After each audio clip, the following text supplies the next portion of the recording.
Hoy en Coffee Letras, Gente Difícil, de Anton Chekhov.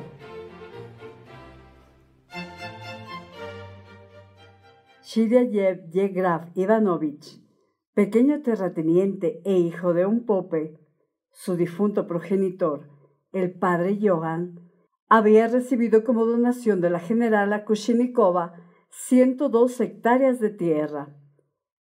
Se hallaba en un rincón ante un lavabo de cobre, lavándose las manos. Como de costumbre, tenía el aspecto de un hombre preocupado y sombrío. Llevaba la barba sin peinar. «Vaya tiempo», decía. «A esto no se le puede llamar tiempo, sino castigo de Dios. Lloviendo otra vez». Rezongaba mientras su familia, sentada a la mesa, esperaba que él terminara de lavarse las manos para empezar a comer. Su mujer, Fedosia Semyonovna, su hijo Piotr, estudiante, la hija mayor, Bárbara, y 3 niños pequeños, hacía ya un buen rato que se habían sentado y esperaban. Los pequeños, Kolka, Vanka y Arjipka, chatos, sucios, de caras mofletudas y cabellos hirsutos, sin cortar desde hacía mucho tiempo, movían impacientes las sillas. Los mayores, en cambio, permanecían inmóviles en sus asientos, y para ellos, al parecer, daba lo mismo comer que esperar. Como poniendo a prueba su paciencia, Shiryayev se secó lentamente las manos, rezó sus plegarias con toda parsimonia y se sentó sin prisas a la mesa. Enseguida sirvieron la sopa. Del patio llegaban los golpes de hacha de los carpinteros. A Shiryayev le estaban construyendo un nuevo cobertizo. Y la risa del peón Fomka, que azuzaba a un pavo. En la ventana repicaba la lluvia, de gotas escasas pero grandes. Piotr, el estudiante, con gafas y cargado de espaldas, comía e intercambiaba alguna mirada con su madre. Varias veces había dejado la cuchara y había carraspeado, deseoso de empezar a hablar. Pero, después de mirar fijamente a su padre, se ponía de nuevo a comer. Por fin, cuando hubieron servido la papilla, tosió decidido y dijo: «Debería irme hoy en el tren de la tarde. Habría debido irme hace mucho. Ya he perdido 2 semanas. Las clases empiezan el 1 de septiembre». «Pues vete», asintió Shiryayev. «¿Qué estás esperando aquí? Vete y que Dios te guarde». Transcurrió un minuto de silencio. «Necesita dinero para el viaje, Yegraf Ivanovich», articuló quedamente la madre. «¿Dinero? Claro, sin dinero no puedes irte. Si lo necesitas, cógelo ahora mismo. Debías haberlo cogido hace tiempo».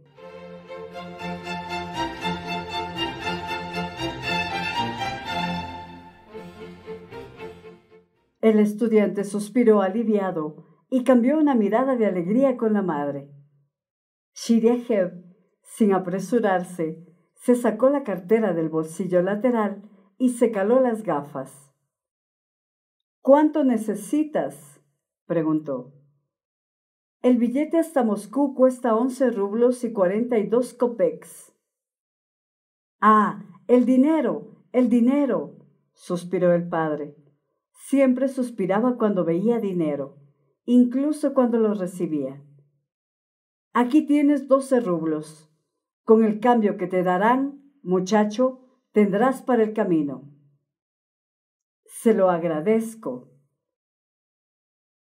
Poco después, el estudiante dijo: «El año pasado no encontré clases enseguida. No sé cómo irán las cosas este año. Probablemente tardaré bastante en encontrar la manera de ganar algo.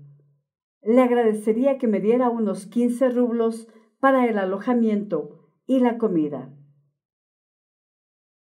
Zireyev reflexionó y suspiró. Te bastarán 10, dijo. Toma, cógelos.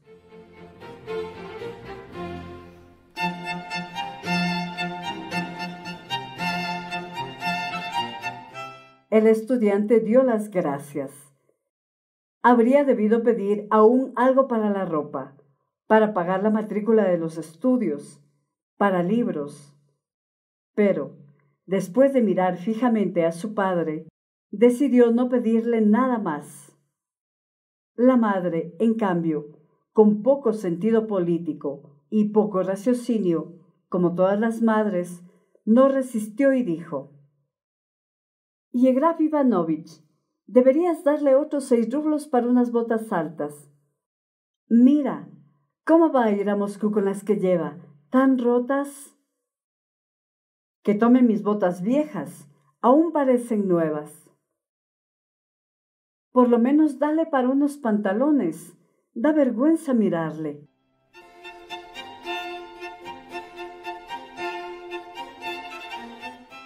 Y tras estas palabras apareció al instante el ave anunciadora de la tempestad, ante cuya presencia temblaba toda la familia. De pronto el cuello corto y bien cebado de Zireyev se puso rojo como la cresta de un gallo. El arrebol fue extendiéndose hacia las orejas. De las orejas corrió a las sienes y poco a poco inundó todo el rostro.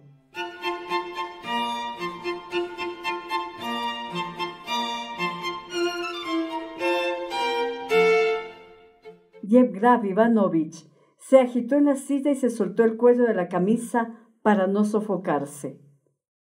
Por lo visto luchaba contra el sentimiento que se apoderaba de él. Se hizo un silencio sepulcral. Los niños contuvieron la respiración. En cambio, Fedosia Semyonovna, como si no comprendiera lo que le sucedía a su marido, prosiguió: Ya no es un niño, y le da vergüenza ir mal vestido. Zireyev se alzó de pronto y arrojó con todas sus fuerzas su abultada cartera al medio de la mesa, haciendo caer de un plato una rebanada de pan. En su rostro afloró una repugnante expresión de cólera, de agravio y de avidez, todo mezclado. «¡Cogedlo todo!», gritó con voz alterada. «¡Expoliadme! ¡Cogedlo todo! ¡Ahogadme!». Se apartó bruscamente de la mesa, se agarró la cabeza con las manos y, dando trompicones, empezó a recorrer la estancia. «¡Quitadme hasta la última camisa!», gritaba con voz aguda. «Exprimid lo poco que me queda. Expoliadme. Estranguladme». El estudiante se ruborizó y bajó los ojos. Ya no podía seguir comiendo. Fedosia Semyonovna, que en 25 años no había llegado a acostumbrarse al difícil carácter de su marido, se encogió y empezó a balbucear unas palabras para justificarse. En su consumido rostro de pájaro, siempre obtuso y asustado, apareció una expresión de sorpresa y de torpe miedo. Los pequeños y la hija mayor, Bárbara, una adolescente de rostro pálido y feo, dejaron las cucharas y quedaron petrificados. Zireyev, cada vez más furioso, soltando palabras a cual más horrible, se precipitó hacia la mesa y se puso a sacudir el dinero de la cartera. «Lleváoslo todo», murmuraba, temblando de pies a cabeza. «Os lo habéis zampado todo, os lo habéis bebido todo. Quedaos ahora también con el dinero. No necesito nada. Haceos botas y uniformes nuevos».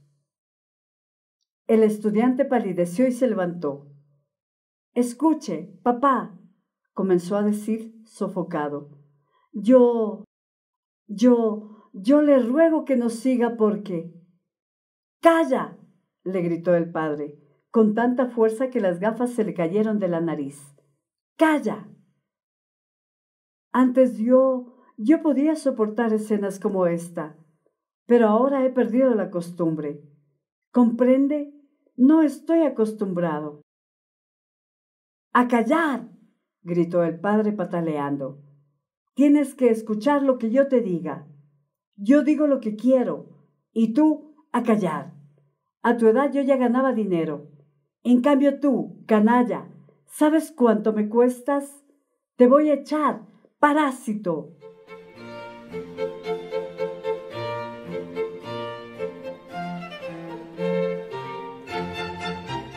Yevgraf Ivanovich, murmuró Fedosia Semyonovna, moviendo nerviosa los dedos. Si el chico, si Petya... ¡A callar!, le gritó Shiriajev, y en los ojos le brotaron lágrimas de ira. Has sido tú quien lo has consentido. Tú eres la culpable de todo. Él no nos respeta, no reza a Dios, no gana dinero. Vosotros sois de una decena y yo uno solo. Os echaré de casa.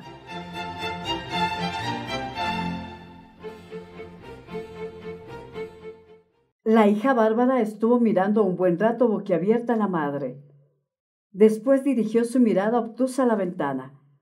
Palideció y lanzando un fuerte grito, se desplomó contra el respaldo de la silla. El padre hizo un gesto de desesperación con la mano, escupió y salió al patio. De este modo solían terminar las escenas familiares de los Siriayev. Pero esta vez, por desgracia, el estudiante Piotr se sintió poseído, de pronto, por una cólera irrefrenable. Era tan impetuoso y difícil como su padre y como su abuelo arcipreste, que pegaba a sus feligreses en la cabeza con un bastón. Pálido, apretado los puños, se acercó a su madre y se puso a gritar con la nota de tenor más alta que le fue posible. Estos reproches me dan asco, me repugnan. No necesito nada de ustedes, nada. Antes me moriré de hambre que comer ni siquiera una miga de su pan. Tome, le devuelvo su vil dinero. Aquí lo tiene. La madre se apretó contra la pared y agitó los brazos como si tuviera delante un espectro y no a su hijo. Pero, ¿qué culpa tengo yo? Se echó a llorar. ¿Qué te he hecho? El hijo, como el padre, hizo un gesto de disgusto con la mano y salió precipitadamente al patio. La casa de Siriayev se levantaba solitaria junto a un barranco que se extendía como un surco por la estepa de unos 5 verstás. Por la orilla crecían, muy espesos, jóvenes encinas y alisos. Al fondo corría un riachuelo. La casa miraba, por uno de sus lados, al barranco, y por el otro daba al campo. No había vallas ni setos.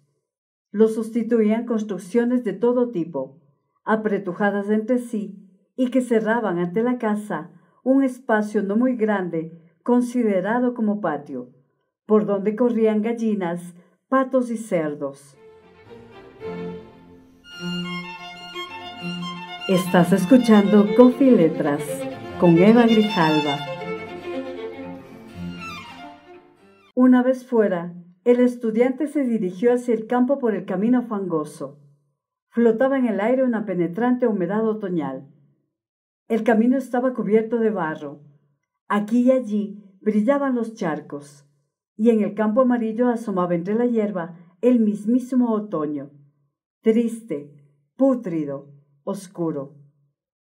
A la derecha del camino se encontraba un huerto removido y tétrico, donde, en algún punto, se levantaban girasoles con sus cabezas dobladas, ya negruzcas. Piotr pensaba que no estaría mal ir a Moscú a pie, irse sin más que lo que llevaba puesto, sin gorro, con las botas rotas y sin un copec en el bolsillo. Y recorridas 100 verstas, le alcanzaría a su padre que, con el pelo revuelto y asustado, empezaría a rogarle que regresara o que cogiera el dinero, pero él ni siquiera le dirigiría una mirada y seguiría caminando, caminando. A los bosques desnudos le seguirían los tristes campos, a los campos más bosques. Pronto la tierra quedaría blanca por la primera nieve y los riachuelos se cubrirían de hielo. Y en algún lugar, llegado a Kursk o a Serpukhov, agotado y muerto de hambre, se derrumbaría y moriría. Encontrarían su cadáver y en todos los periódicos aparecería la noticia de que, en tal lugar, el estudiante fulano de tal ha muerto de hambre. Un perro blanco de cola sucia, que vagaba por el huerto rebuscando algo, le miró y le siguió. El joven avanzaba por el camino y pensaba en la muerte, en el dolor de las personas allegadas, en las torturas morales del padre, y al mismo tiempo imaginaba toda clase de aventuras de viaje, a cuál más fantástica, lugares pintorescos, noches terribles, encuentros inesperados.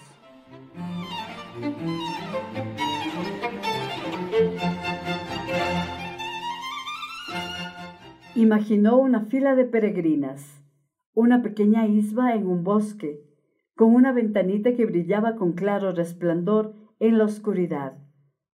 Él está ante la ventanita, pide alojamiento para pasar la noche. Le dejan entrar y, de pronto, descubre que son bandidos.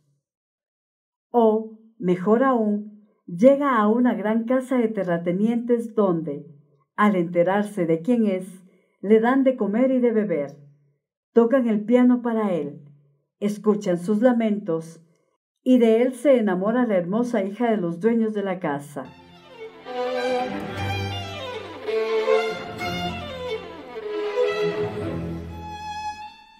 Abismado en su dolor y en sus lúgubres pensamientos, el joven Shiryayev caminaba, seguía caminando.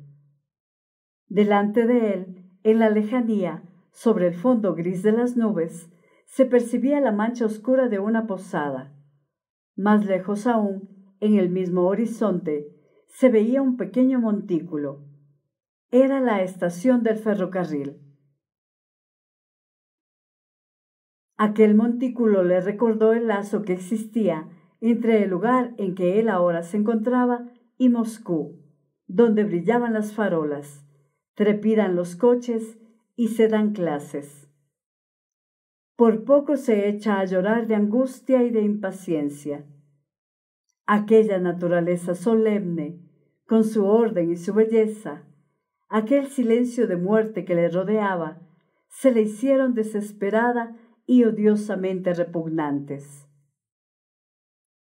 «¡Paso!», oyó que decía a su espalda una potente voz.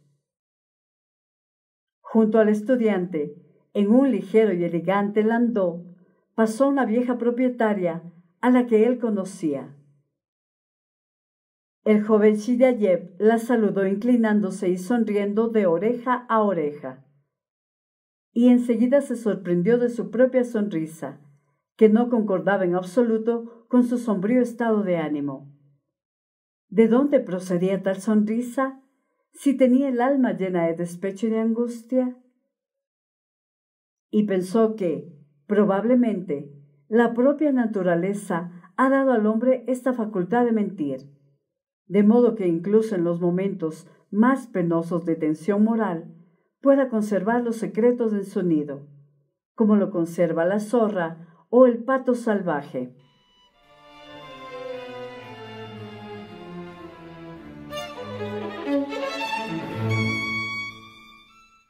Cada familia tiene sus alegrías y sus graves conflictos, mas por grandes que sean, resulta difícil que la mirada ajena los descubra.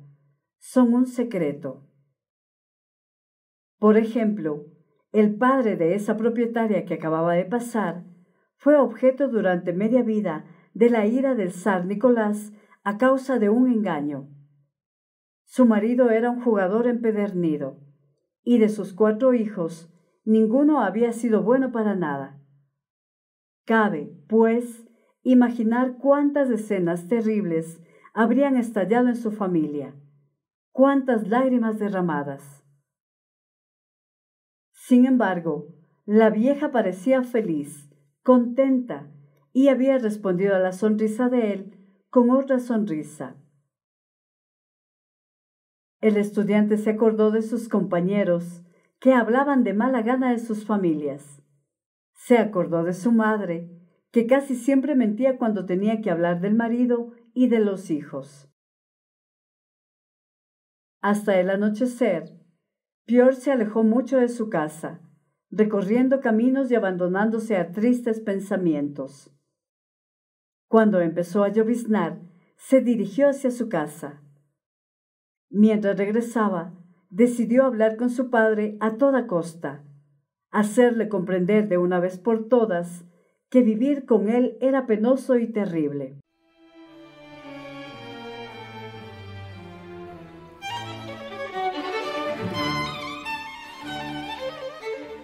Encontró la casa silenciosa.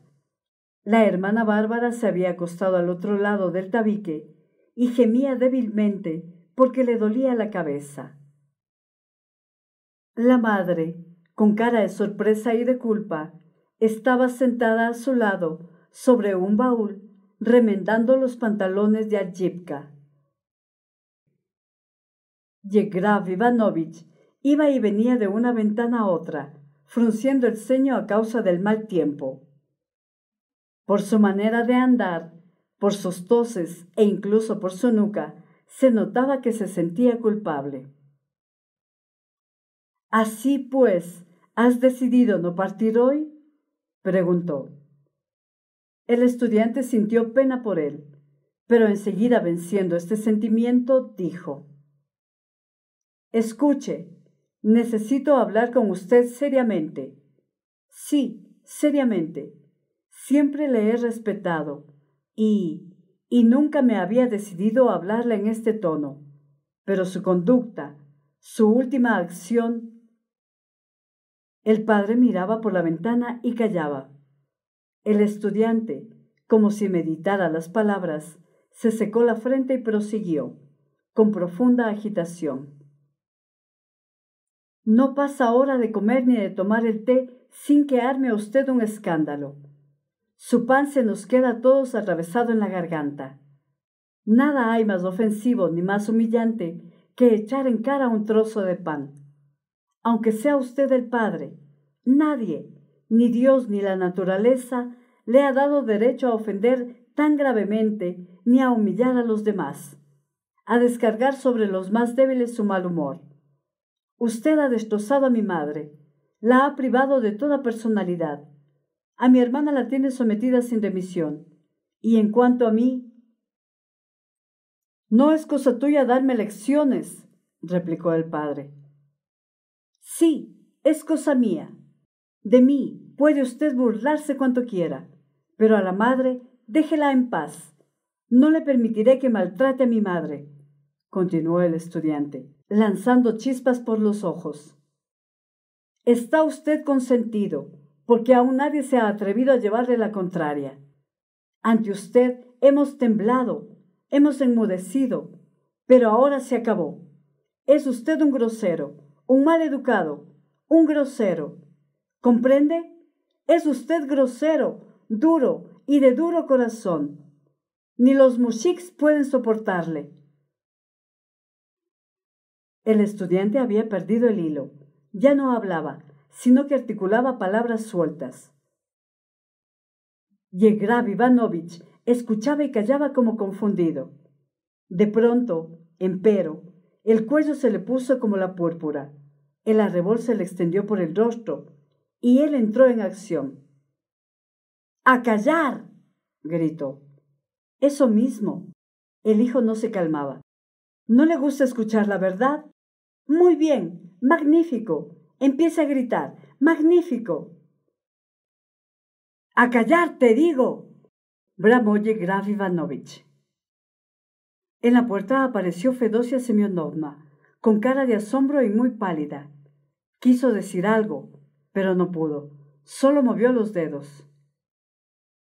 «Tú tienes la culpa», le gritó Siriayev. «Has sido tú quien le ha educado así». «No quiero vivir más en esta casa», gritó el estudiante, llorando y mirando a la madre con cólera. «No quiero vivir con ustedes». La hija Bárbara lanzó un grito tras el tabique y prorrumpió en estridentes sollozos. Siriayev hizo un gesto con la mano y se precipitó fuera de la casa.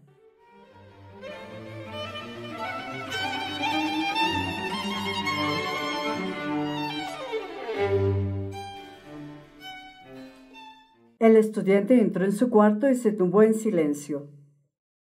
Hasta la medianoche permaneció inmóvil, sin abrir los ojos. No experimentaba cólera ni vergüenza, sino cierto vago dolor en el alma. No culpaba al padre, no compadecía a la madre, no se torturaba con remordimientos de conciencia. Comprendía que todos en la casa experimentaban el mismo dolor. Pero ¿de quién era la culpa? ¿Quién sufría más? ¿Quién sufría menos? Únicamente lo sabía Dios. A medianoche despertó al mozo y le mandó que para las 5 de la mañana tuviera preparado el caballo para ir a la estación. Se desnudó y se metió en la cama, pero no pudo conciliar el sueño. Hasta la mañana estuvo oyendo cómo su padre, que no dormía, paseaba sin hacer ruido de una ventana a otra y suspiraba. Nadie dormía. Todos hablaban muy poco y en voz baja. 2 veces se le acercó la madre, siempre con la misma expresión de estupor obtuso. Pasaba largo rato haciendo sobre él el signo de la cruz y se estremecía en un nervioso escalofrío. A las 5 de la madrugada, el estudiante se despidió con ternura de todos e incluso lloró un poco. Al pasar por delante de la habitación del padre, echó un vistazo por la puerta. Y el Graf Ivanovich, vestido, sin haberse acostado, de pie ante la ventana, tabaleaba los dedos contra los cristales. «Adiós, me voy», le dijo el hijo. «Adiós, el dinero está sobre la mesita redonda», le respondió el padre sin volverse. Cuando el mozo le conducía a la estación, caía una lluvia fría y desagradable. Los girasoles inclinaban más aún las cabezas y la hierba parecía más oscura. Coffee Letras, literatura con voz de mujer.